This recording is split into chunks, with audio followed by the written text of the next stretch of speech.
আমার সাথে হয়েছে, কালকে আরেকজনের সাথে হইলে ও কার কাছে যাবে? ওর জন্য আপনি আসবেন? আসবেন না। এতগুলো 100 জন মানুষ আসবে? আসবে না, কেউ আসবে না। ওই মানুষগুলো ভুক্তভোগী হবে। প্রিয় দর্শক, আসসালামু আলাইকুম। আমি মোহাম্মদ জুয়েল।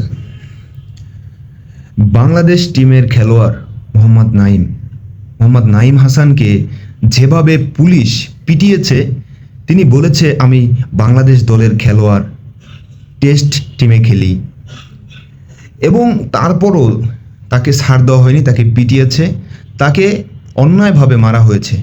এবং মোহাম্মদ নাঈম হাসানের একটি কথা আমার সবচেয়ে বেশি ভালো লেগেছে। তিনি বলেছেন যে দেখুন, আমি একজন খেলোয়াড় হওয়ার কারণে আমার সাথে প্রায় 100 মানুষ প্রতিবাদ করেছে, তারপরও তারা ফেরেনি।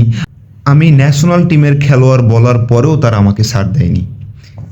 তার কীরকম বিবেক চিন্তাভাবনা দেখুন, আপনার কাছেও ভালো লাগবে। তিনি বলেছেন আমার সাথে ঘটেছে, আমি ছাড় পাইনি।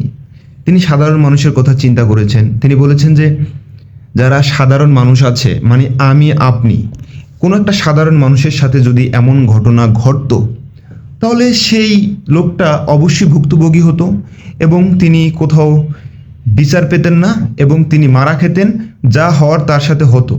কিন্তু এই নাঈম হাসান বাংলাদেশ দলের খেলোয়াড় হওয়ার কারণে বেঁচে গেলেন, কিন্তু সবাই তো আর বাংলাদেশ দলের খেলোয়াড় হবে না। রীতিমতো এইরকম ঘটনাই ঘটছে।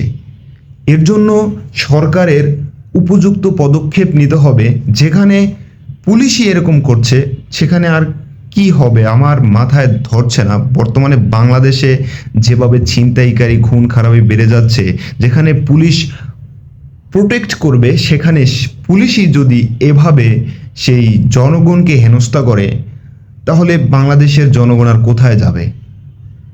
আপনাদের কাছে আমি প্রশ্ন রেখে গেলাম।